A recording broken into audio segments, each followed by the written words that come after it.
nossos irmãos, amigos, um texto da Palavra de Deus que se encontra no Evangelho segundo escreveu o apóstolo João, no capítulo 4 e no versículo 7 em diante, onde Jesus ele desperta a curiosidade e aguça a mente de uma mulher que era mal vista pela comunidade daqueles dias, principalmente por causa dos conceitos religiosos, por causa da divisão política de Roboão e de Jeroboão. Um reino foi dividido em dois, reino do norte e reino do sul. O reino do norte, capital Samaria, e o reino do sul, capital Jerusalém. E em Samaria se construiu um templo, constituiu sacerdotes, levitas, e para aqueles que habitavam no reino do sul, o reino do norte era ilegítimo, justamente por causa da construção de um templo e a instituição do sacerdócio daqueles dias. E por causa disso, segundo os historiadores, eles dizem que um judeu não lavava as mãos, os pés, aonde um samaritano lavava as mãos. Então havia uma barreira muito grande, uma barreira religiosa e política. O reino do norte teve aproximadamente 19 reis, e cada um mais ímpio do que o outro. E por isso o povo caiu em uma decadência espiritual. E Jesus ele veio para quebrar barreiras. Jesus veio para unificar o reino e implantar o reino de Deus em nós. Um reino que Jesus implantara em nós. Ele não tem divisões territoriais. Jesus deixa isso bem claro nesse capítulo 4, que o Pai procura verdadeiros adoradores que o adorem em espírito e em verdade.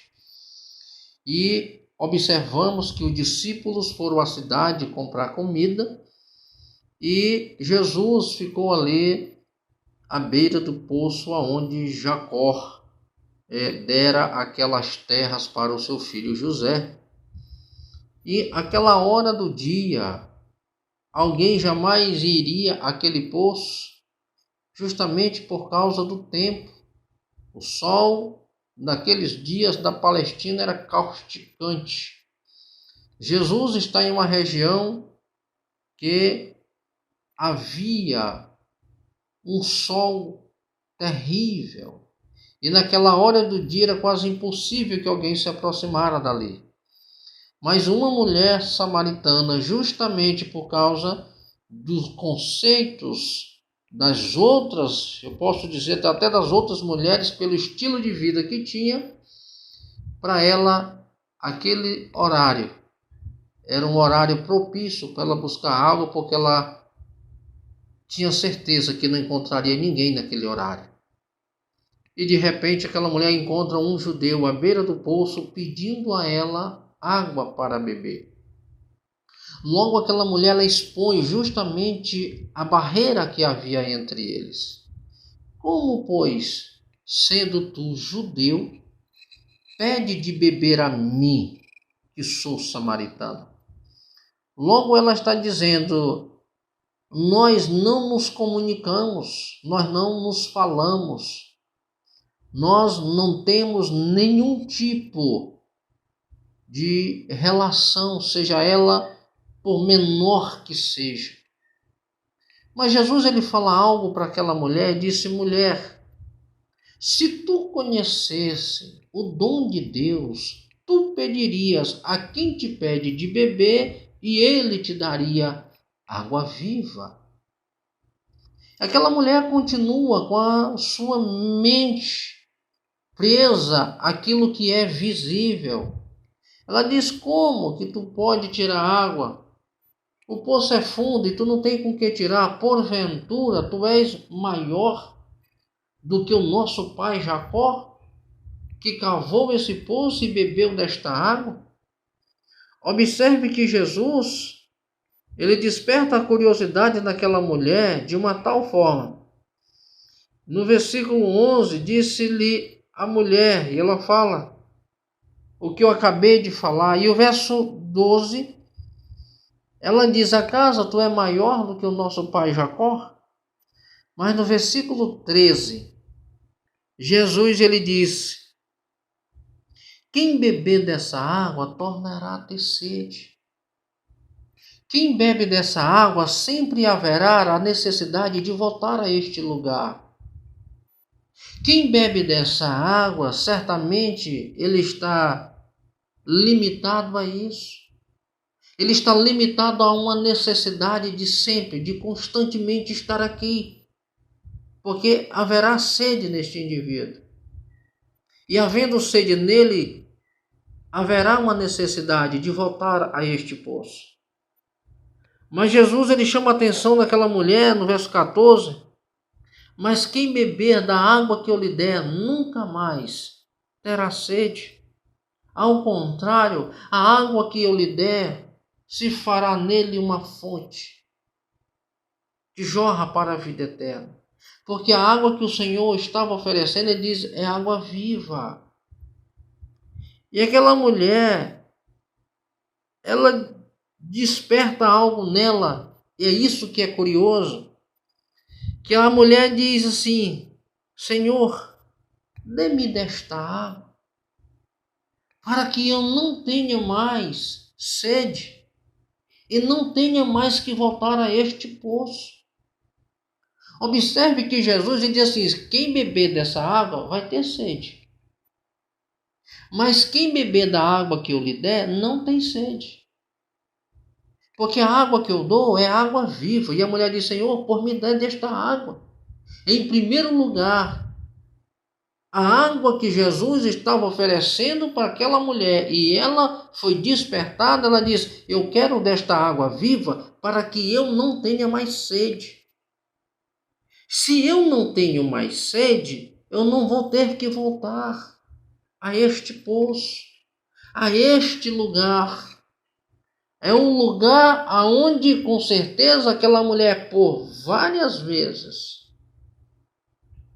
ela foi confrontada por outras mulheres, justamente por causa do estilo de vida dela.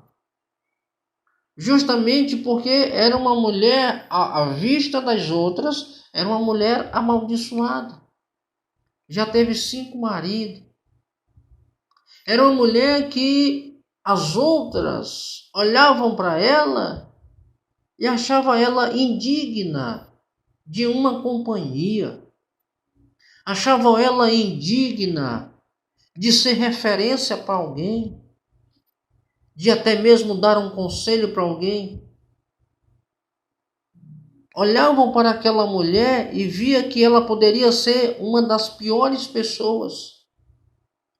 Quando, na verdade, observe que Jesus, ele não se preocupou com aquilo que falara a respeito da mulher e nem da sua condição, porque Jesus, ele vai além disso.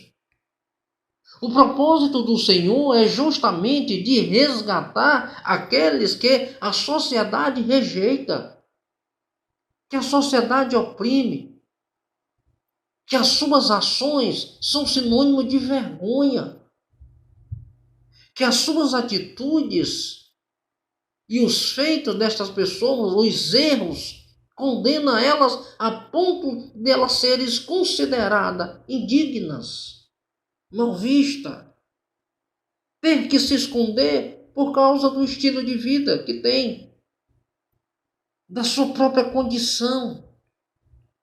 Jesus não perguntou nada para aquela mulher acerca do seu estilo de vida, quem ela era, se era samaritana, se era judia, se era de qualquer outro povo. Não, Jesus, ele estava em busca de um coração que estava fechado, ferido, triste, machucado.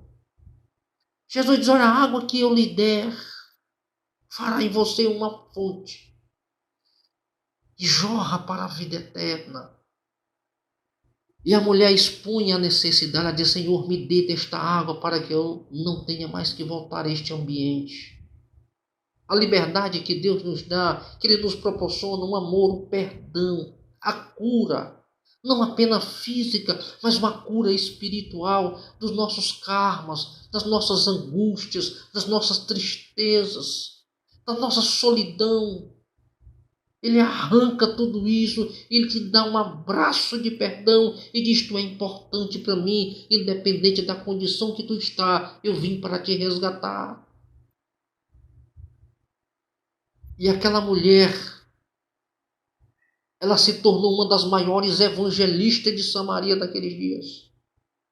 Porque quando ela entendeu com quem ela estava falando, quando a sua mente foi despertada, a sua mente foi aguçada, ela entendeu quem era que estava falando com ela, que era maior do que aquele poço, que era maior do que o pai Jacó. Que ela diz: eu vejo que tu és profeta. E ela começa a dizer: os judeus adoram em Jerusalém, nós adoramos no monte, quem está certo? E Jesus disse: olha, vem um tempo, vem a hora, vem o tempo e a hora já chegou, que os verdadeiros adoradores adoram o Pai em espírito e em verdade, e são estes que o Pai procura. E Jesus manda aquela mulher chamar o seu marido, e ela disse: olha, eu não tenho marido. Ele diz: disseste bem, porque já tiveste 5 e o que tem não é teu. Desperta ela para algo maior e glorioso na sua vida. Aquela mulher se tornou uma pessoa que era mal vista pela própria comunidade dos seus dias. Ela foi um canal de bênção para que Jesus entrasse em Samaria. Quando ela anuncia que aquele que era maior do que Jacó, quando ela anuncia que aquele que estava nas profecias, ele estava ali, Samaria veio. Veio toda Samaria ao encontro de Jesus e levaram Jesus para dentro da cidade. E ali houve uma das maiores ações missionárias que a Bíblia possa resistir. Uma mulher que era rejeitada se tornou uma das maiores referências no que se diz respeito a missões. Levou Jesus para dentro de Samaria.